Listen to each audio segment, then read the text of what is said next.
साथियों नमस्कार, मैं हरिश्चंद्र बर्णवाल।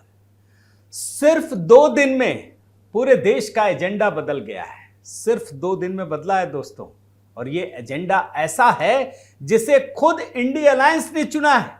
उसे लगता है कि लोगों को भ्रमित किया जा सकता है, लेकिन ऐसा संभव नहीं है। इस सबसे बड़ी खबर, अरविंद केजरीवाल गिरफ्तार कर लिए गए हैं। इस वक्त की बड़ी खबर, बड़ा अपडेट, अरविंद केजरीवाल को ईडी ने गिरफ्तार किया है। ईडी ने अरविंद केजरीवाल जी को अरेस्ट कर लिया है। ये बिल्कुल साफ था, जितनी भारी संख्या में पुलिस आई थी, जितनी भारी संख्या में पैरामिलिट्री फोर्सेस यहाँ पे स्टेशन थे, कि आज ईडी अरविंद केजरीवाल जी को अरेस्ट करने के लिए आ रही है। लोकसभा का चुनाव अनाउंस होने के बाद अरविंद केजरीवाल का अरेस्ट एक राजनीतिक साजिश है।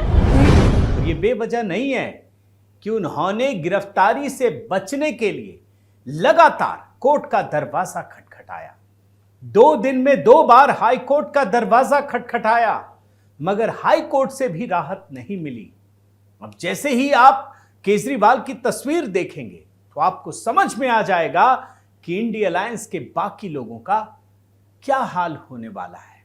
और ये जो तस्वीर आज पूरे देश में सुर्खियां बनी हुई है, सारी खबरें बदल गई, सब कुछ केजरीवाल से जुड़ी हुई, तो आप समझिए कि ये राजनीति का एक इतना बड़ा बदलाव है जिसकी कल्पना नहीं की जा सकती। ये तो वो शख्स है ना जिसने ईमानदारी का ठेका लिया हुआ था। पूरी दुनिया को घूम घूम के बता रहे थे कि अगर केजरीवाल बेईमान है तो पूरी दुनिया में कोई ईमानदार हो ही नहीं सकता है। मगर आज ये जो तस्वीरें देख रहे हैं ना, ये केजरीवाल की सच्चाई है, पूरे इंडिया अलायंस की सच्चाई है। और केजरीवाल की यह हालत क्यों हुई, आपके मन में सवाल उठ रहा होगा। बहुत सारी चीजें दिखा चुका हूं मैं। केजरीवाल के साथ जो कुछ हो रहा है दोस्तों, उसके पीछे भ्रष्टाचार तो है ही। बहुत सबूत दिखा दिए मैंने। कितने सबूत दिखाऊं? कोर्ट में फजीहत, यहां फंसी फजीहत। एक समय तो ऐसा लगा कि घसीट करके ही अब कोर्ट से लेके जाएंगे। लेकिन मैं आपको आज थोड़ी दूसरी दुनिया में लेकर चलता हूं। केजरीवाल की कहानियां तो बहुत है, लेकिन मैं 2 चीज, अरविंद केजरीवाल को 2 तरफ से श्राप मिला है। जी हां, 2 तरफ से। भगवान राम को लेकर उन्होंने और उनकी टीम ने जो कुछ कहा, वो श्राप उनको लगा है। मैं आपको दावे के साथ कह सकता हूं। कई लोग कहेंगे यार ये कैसी बातें हैं, अब भ्रष्टाचार के तो सारे कारनामे आप देख चुके और सबूत मिल जाएंगे। मिलना ही है। जब बंद कमरे में हाई कोर्ट के जज कन्विंस हो गए तो बाकी तो छोड़िए। लेकिन मैं आपको आज दिखाता हूं दोस्तों कि केजरीवाल और उनकी टीम ने राम मंदिर को लेकर, सनातन संस्कृति को लेकर क्या कुछ कहा। आज एक बार देखना बहुत जरूरी है, आप देख लीजिए। मैं सोच रहा था कि अगर Jawaharlal Nehru ji steel authority of India की जगह मंदिर बना देते तो क्या इस देश का विकास हो सकता था। मेरा स्टैंड है कि राम मंदिर और मस्जिद दोनों वालों से पूछ लो, और अगर दोनों की सहमति हो तो वहाँ एक अच्छी यूनिवर्सिटी बनवा दो। राम मंदिर बनाने से राम राज्य नहीं आएगा। हवा में उड़ गए जय श्री राम, हवा में उड़ गए जय श्री राम। ब्रह्मा विष्णु और महेश को कभी ईश्वर नहीं मानूंगा, और ना ही उनकी पूजा करूंगा। मैं राम और कृष्ण को ईश्वर नहीं मानूंगा, और ना ही उनकी कभी पूजा करूंगा। मैं गौरी गणपति आदि हिंदू धर्म के किसी भी देवी देवताओं को नहीं मानूंगा, और ना ही उनकी पूजा करूंगा। देखा आपने दोस्तों, जब सुनता हूं ना, बड़ी तकलीफ होती है। सनातन संस्कृति से प्रेम करने वाले हर किसी को तकलीफ होगी, लेकिन बात सिर्फ केजरीवाल या उनकी टीम द्वारा सनातन संस्कृति के अपमान का ही नहीं है, बल्कि भ्रष्टाचार को लेकर वो हर हद तक पहुंचे, सारी सीमाओं को तोड़ दिया। उन्होंने अपने बच्चे की झूठी कसम खाई, वो भी श्राप लगा है। उन्होंने बच्चे की कसम खाई थी कि कांग्रेस से समझौता नहीं करेंगे, मगर जिस कांग्रेस को भ्रष्ट कहते थे उसी के साथ समझौता कर लिया। ये बयान सुन लीजिए। बच्चों की कसम है, ना बीजेपी से गठबंधन करेंगे ना कांग्रेस से गठबंधन। अब जरा इंडिया अलायंस का भी हाल समझ लीजिए। देश में लोकसभा चुनाव का बिगुल बज चुका है दोस्तों। पहले चरण के लिए उम्मीदवार पर्चे भी भर रहे हैं, लेकिन सिर्फ 2-3 दिन में इंडिया अलायंस ने केजरीवाल की तरह सनातन धर्म को अपमानित करने वाला नैरेटिव गढ़ना शुरू कर दिया है। कुछ दिन पहले मुंबई की रैली में हिंदू धर्म के मूल विचार शक्ति के खिलाफ लड़ने की बात राहुल गांधी ने कही थी, लेकिन कल फिर वही बात। एक प्रेस कॉन्फ्रेंस में प्रधानमंत्री मोदी को आसुरी शक्ति कहकर न सिर्फ पीएम मोदी का अपमान किया, बल्कि भारत के श्री राम भक्तों का भी अपमान किया।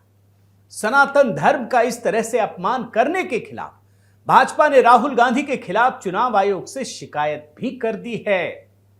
सिर्फ सनातन धर्म के मानने वालों को आसुरी शक्ति नहीं कहा गया, बल्कि मंदिरों को मिलने वाले दान पर भी कब्जा करने के लिए कर्नाटक की कांग्रेस सरकार ने मंदिरों से 10% टैक्स लेने का विधेयक पारित कर दिया है और उस पर हस्ताक्षर करने के लिए इसे राज्यपाल थावरचंद गहलोत को भी भेज दिया।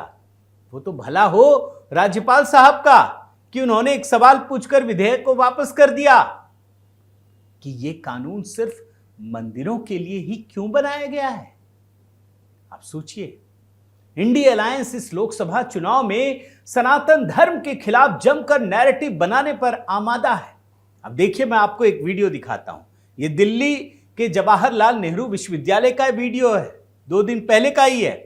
इस वीडियो में राष्ट्रीय जनता दल के छात्र नेता पार्टी के चुनाव चिन्ह के साथ क्या नारे लगा रहे हैं, सुन लीजिए। अब इन नारों से साफ है दोस्तों कि इंडिया अलायंस भगवान श्री राम और सनातन धर्म के खिलाफ इस चुनाव में पूरी तरह से मैदान में उतर आया है। इंडिया अलायंस के निशाने पर एक तरफ भगवान श्री राम है तो दूसरी तरफ प्रधानमंत्री नरेंद्र मोदी। अभी कुछ दिन पहले ही लालू यादव ने कहा कि प्रधानमंत्री मोदी हिंदू नहीं है। बताइए, ये देंगे सर्टिफिकेट बांट रहे हैं। एक तरफ आरजेडी के छात्र नेता श्री राम का अपमान कर रहे हैं तो दूसरी तरफ आरजेडी अध्यक्ष प्रधानमंत्री मोदी का अपमान करते हैं और इन सब का समर्थन तेजस्वी यादव भी कर रहे हैं। इंडिया अलायंस की हर पार्टी यही कर रही है दोस्तों। अब देखिए, 2 दिन पहले तमिलनाडु में डीएमके की सरकार ने लोकसभा चुनाव का घोषणा पत्र जारी किया। इस घोषणा पत्र में सबसे पहला पॉइंट क्या है कि डीएमके जब सत्ता में आएगी तो इस्लामिक देशों से प्रताड़ित होकर भगाए गए हिंदुओं को इस देश की नागरिकता नहीं दी जाएगी, यानी सीएए को खत्म कर दिया जाएगा। लेकिन आश्चर्य की बात देखिए कि जिस दिन डीएमके अपना घोषणा पत्र जारी कर रही थी, उसी दिन सुप्रीम कोर्ट ने भी यह फैसला दिया कि वो सीएए कानून के देश में लागू होने पर रोक नहीं लगाएगी। अदालत ने मना कर दिया और डीएमके ने सिर्फ सीएए को खत्म करने की बात ही नहीं की है, बल्कि एक समान नागरिक संहिता पर भी रोक लगा देगी। क्यों? क्योंकि इसका मुस्लिम और ईसाई धर्म के लोग विरोध करते हैं, इसलिए। जबकि सुप्रीम कोर्ट भी कह चुका है कि देश में एक समान नागरिक संहिता लागू किया जाना चाहिए, जल्द से जल्द लागू किया जाना चाहिए। लेकिन आज इंडिया अलायंस दोस्तों सुप्रीम कोर्ट को भी मानने को तैयार नहीं है। डीएमके ने अपने घोषणा पत्र में सुप्रीम कोर्ट के एक और फैसले को साफ मानने से इनकार कर दिया है। और वो क्या है? वो फैसला है देश के मेडिकल कॉलेजों में प्रवेश लेने के लिए होने वाली नीट परीक्षा को भी समाप्त कर देगा। यानी इंडिया अलायंस भारत की एक राष्ट्र की भावना को टुकड़े टुकड़े करने का प्रण अपने घोषणा पत्र में ले रहा है। इसी रणनीति पर पूरा इंडिया अलायंस इकोसिस्टम काम कर रहा है। और इसीलिए ये खबर भी बता दूं कि बेंगलुरु में कैथोलिक बिशप पीटर मचाडो ने धर्मनिरपेक्ष ताकतों को जिताने के लिए ईसाइयों से प्रार्थना करने के लिए कहा है। यानी इस देश में ईसाई और मुसलमान को तो धर्मनिरपेक्ष कहा जा रहा है, मगर हिंदुओं को सांप्रदायिक। इन्हीं धर्मनिरपेक्ष धर्मों के लिए दोस्तों कांग्रेस की सरकार ने कर्नाटक में अपने बजट का मुंह खोल दिया है। इस साल के बजट में ईसाइयों के लिए 200 करोड़ रुपए और मुसलमानों के वक्फ संपत्ति को सुरक्षित रखने के लिए 100 करोड़ रुपए कांग्रेस की सरकार ने दिए हैं। सोचिए, जबकि मंदिरों पर 10% का टैक्स लगाने के लिए कानून बनाया है। मंदिरों से टैक्स लीजिए और इधर बाकी लोगों को दीजिए। इंडिया अलायंस की पार्टियां देश में सनातन धर्म को खत्म करने के लिए हर छोटा बड़ा काम कर रही है, क्योंकि उसकी नजर में सनातन धर्म और श्री राम से घृणा और नफरत की जानी चाहिए। इसलिए लोकसभा चुनाव में सनातन धर्म और प्रधानमंत्री मोदी के अपमान करने को मेन एजेंडा बना दिया गया है। तो कुल मिलाकर साथियों, देश में हो रहे लोकसभा चुनाव ने इंडिया अलायंस के असली चेहरे को देश के सामने ला दिया है। जिस धर्मनिरपेक्षता के चेहरे के साथ ये पार्टियां सनातन धर्म को खत्म करने और अपमानित करने का काम कर रही थी, उस पर देश के 140 करोड़ लोगों का ध्यान अब तक नहीं गया था। लेकिन 2014 के बाद से प्रधानमंत्री मोदी ने इंडिया अलायंस के इस खेल को ध्वस्त कर दिया है। इसीलिए आज प्रधानमंत्री मोदी सबसे अधिक इन पार्टियों के निशाने पर है। इन पार्टियों के निशाने पर सनातन धर्म तो पहले से ही था। अब नया भारत ये समझने लगा है कि इस देश में श्री राम मंदिर के निर्माण को क्यों रोका गया। आज मंदिर के निर्माण से देश को क्या लाभ हुआ है, ये सब जानते हैं। इसीलिए इंडिया अलायंस श्री राम का भी अपमान कर रहा है। मगर फिर वही केजरीवाल की कहानी आपको जरूर देखनी चाहिए। ये पूरा तड़का है दोस्तों। इसमें सनातन संस्कृति के अपमान से लेकर भ्रष्टाचार करने तक एक जुगलबंदी नजर आती है, और ये सारा खेल वहीं जाकर टिक जाता है।